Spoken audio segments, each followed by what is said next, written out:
Hello student, Assalamu alaikum. This is Laiba Tariq, your biology instructor from tutorial.pk. Today we are doing your chapter 1, that is the homeostasis. Let's start. Homeostasis start करने से पहले imagine करें कि आप लोग road की side पे चल रहे हैं. अब क्या होगा? आपके आसपास गाड़ियां चल रही हैं, लोग चल रहे हैं, इवन जानवर चल रहे हैं. It means कि आपकी environment continuously change हो रही है. तो अब आप लोग क्या करेंगे? आप लोग make sure करेंगे कि उन वो जो constantly changing environment है, इसमें से कोई भी चीज़ आपकी बॉडी को इफेक्ट ना करे. यानी कोई भी गाड़ी अगर आपके करीब आ रही है तो आप सारा साइड पे हो जाएंगे. कोई इंसान अगर आपके रास्ते में आ रहा है तो आप थोड़ा आगे पीछे हो जाएंगे, लेकिन आप चलते रहेंगे. This is the homeostasis. Homeostasis को अगर मैं डेफिनेशन के तौर पे डिफाइन करूँ तो इट मीन्स कि आपकी बाहर आने वाली चेंजेस से अपने इंटरनल एनवायरनमेंट को प्रोटेक्ट करना इस तरह से कि आपके इंटरनल एनवायरनमेंट के फंक्शंस और फिजियोलॉजिकल कंडीशंस चेंज ना हो, और इसी को हम लोग होम्योस्टेसिस कहते हैं.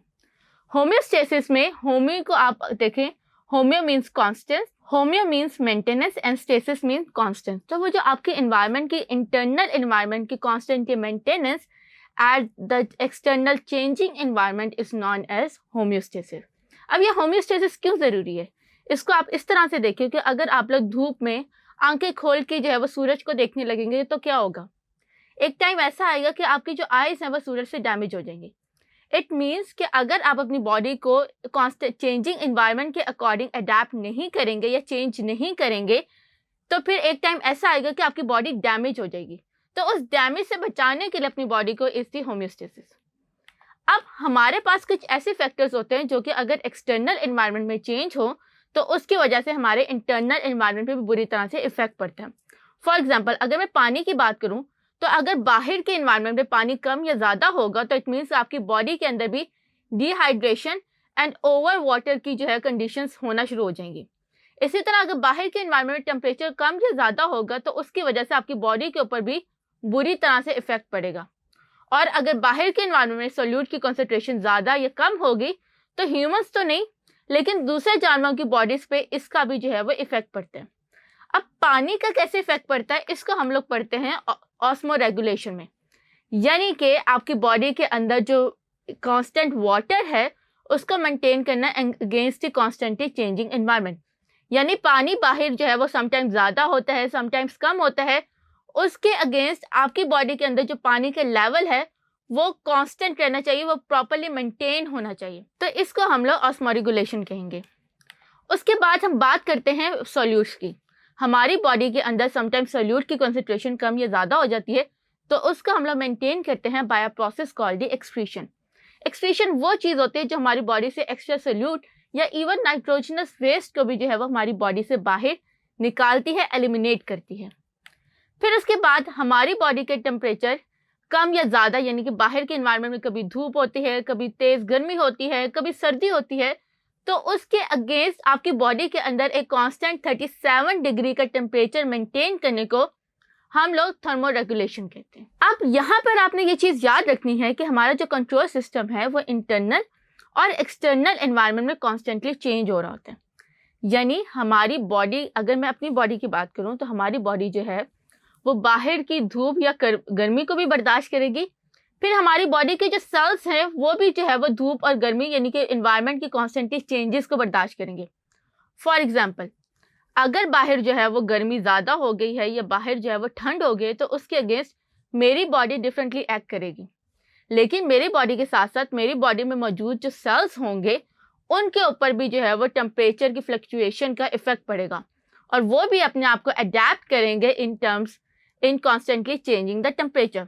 सो हम लोग ऑर्गेनिज्म लेवल और सेल लेवल दोनों पे अपना होम्योस्टेसिस को मेंटेन कर रहे होते हैं. अब ये जो चीज़ें हैं ये हमें कैसे पता चलता है, यानी मेरी बॉडी को कैसे पता चलता है कि बाहर आज धूप है या बाहर छाँव है? इसका आंसर सिंपल है कि हम लोगों की बॉडी पे सर्टेन रिसेप्टर्स होते हैं जो कि इन चीज़ों को, इन स्टिमुलस के चेंजेस को जो है वो रिसीव करते हैं और वो मैसेज ब्रेन को चलाते हैं. यानी जो ब्रेन है इसको हम लोग कंट्रोल सेंटर कहते हैं और ये हमारी बॉडी के अंदर होम्योस्टेसिस के लिए इम्पॉर्टेंट और वाइटल रोल प्ले कर रहा होता है.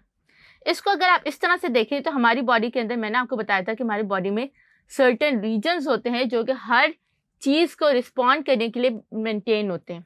फॉर एग्जाम्पल अगर मैं सिर्फ टेम्परेचर रेगुलेशन की बात करूँ तो टेम्परेचर रेगुलेशन को जो चीज़ आपकी बॉडी में उसके अकॉर्डिंग मेंटेनेंस करवाती है वो आपका हाइपोथैलेमस है। यानी टेम्परेचर कम या ज़्यादा होगा उसको आपका हाइपोथैलेमस जो है वो मेंटेन कर रहा होगा। इसीलिए आपकी बॉडी के अंदर जो कंट्रोल सिस्टम होता है उसका आपकी बॉडी के अंदर टेम्परेचर या होम्योस्टेसिस की मेंटेनेंस में बहुत ज़्यादा इंपॉर्टेंट रोल होता है। अब इस चीज़ को समझने के लिए आप लोग कंपोनेंट्स पे आएँ। कंपोनेंट्स उन चीज़ों को कहते हैं जो कि मिल के आपके होम्योस्टेसिस को मेंटेन करती हैं आपकी बॉडी में। इसमें सबसे पहले जो आता है वो आता है आपका स्टिमुलस। स्टिमुलस का अगर मैं डेफिनेशन की बात करूँ तो स्टिमुलस जो है वो चेंज होता है इन दी एनवायरनमेंट। फॉर एग्जांपल अगर मैं कहूँगी स्टिमुलस है हमारा हाई टेम्परेचर। अब इस स्टिमुलस की जब ये हमारी इन्वायरमेंट में टेम्परेचर कम या ज़्यादा होगा, स्टिमुलस हमेशा याद रखें कि आपके इन्वायरमेंट में किसी भी चीज़ के चेंज को कहते हैं, चाहे पानी का कम या ज़्यादा हो, चाहे टेम्परेचर का कम या ज़्यादा हो, या चाहे सोल्यूट कंसंट्रेशन का कम या ज़्यादा हो। तो हर इन्वायरमेंट में होने वाले चेंज को हम लोग स्टिमुलस कहते हैं। अब स्टिमुलस जो है वो आपके इन्वायरमेंट यानी कि बाहर भी माहौल में चेंज हो सकता है और आपकी बॉडी के अंदर भी चेंज हो सकता है। फॉर एग्जाम्पल अगर मैं आपसे पूछूं कि हमारी बॉडी के अंदर स्टिमुलस क्या है, तो आप बता सकते हैं कि हाई शुगर लेवल यानी कि ब्लड में जब शुगर लेवल हाई हो जाती है तो ये स्टिमुलस होगा। इसी तरह ब्लड में शुगर लेवल लो होना भी एक स्टिमुलस है, यानी जिस्म के अंदर या जिस्म के बाहर कोई भी किसी भी किस्म के चेंज को हम लोग स्टिमुलस कहते हैं। अब जब ये स्टिमुलस है, इस स्टिमुलस के लिए आपको इस स्टिमुलस को डिटेक्ट करता है आपका रिसेप्टर। हर स्टिमुलस के लिए आपका जो है वो डिफरेंट रिसेप्टर है। यानी टेम्परेचर की अगर मैं बात करूं तो टेम्परेचर को डिटेक्ट करने के लिए हमारी बॉडी के अंदर स्किन है जो कि हाई टेम्परेचर या कोल्डनेस जो होता है उसको फील करती है। इट मीन्स कि अगर मैं हाई टेम्परेचर की बात करूँ, स्टिमुलस हमारा हाई टेम्परेचर है तो उसको फील करने वाला हमारे पास जो है वो स्टिमुलस स्किन है। तो रिसेप्टर हमारा स्किन हो गया और स्टिमुलस हमारा हाई टेम्परेचर हो गया।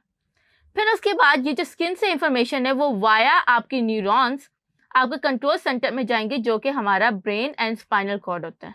अब ये ब्रेन एंड स्पाइनल कॉर्ड के पास हमारी इंफॉर्मेशन जाती है एंड देन वो उसको प्रोसेस करते हैं और फिर उसके बाद आपके पास जो है वो इफेक्टर्स के पास जाते हैं जो कि परफॉर्म करेगा आपकी बॉडी के अंदर सर्टेन ऑर्गन्स। अब अगर आपकी स्किन ने जो है वो आपके ब्रेन को जो है वो ऑर्डर दिया है कि हमारी स्किन बॉडी के अंदर यानी कि बाहर के इन्वायरमेंटल टेम्परेचर बहुत ज़्यादा हो गया, देन ये जो ब्रेन है ये हमारे इफेक्टर को मैसेज देगा। अब हर स्टिमुलस के अकॉर्डिंग इफेक्टर चेंज होते हैं, यानी अगर हाई टेम्परेचर है तो हाई टेम्परेचर के केस में जो इफेक्टर होगा वो आपका स्वेट ग्लैंड होगा, क्योंकि स्वेट ग्लैंड जो है वो स्वेटिंग प्रोड्यूस करेगा और स्वेटिंग प्रोड्यूस करने की वजह से हमारा टेम्परेचर कम होगा।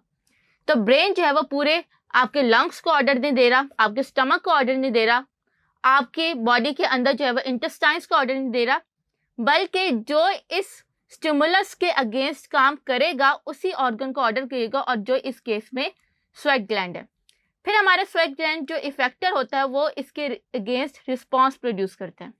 अब स्वेट ग्लैंड ऑर्गन है, इफेक्टर है जिसको ब्रेन से मैसेज मिला है कि हाई टेम्परेचर के अगेंस्ट रिस्पॉन्स प्रोड्यूस करना है। तो वो क्या रिस्पॉन्स प्रोड्यूस करेगा, वो स्वेटिंग रिस्पॉन्स प्रोड्यूस करेगा। तो इस केस में हमारे पास जो है वो स्वेटिंग वो रिस्पॉन्स है जिसने हमारे इस इम्बैलेंस को होम्योस्टेसिस को दोबारा मेंटेन किया, क्योंकि स्वेटिंग से जो है वो कोल्ड प्रोड्यूस होती है, कोल्डनेस प्रोड्यूस होती है और ये कोल्डनेस जो होती है ये हमारी हीट को या हाई टेम्परेचर को नलीफाई करती है। तो इस तरह से हमारी टेम्परेचर जो है वो वापस अपनी नॉर्मल रेंज पे आ जाता है।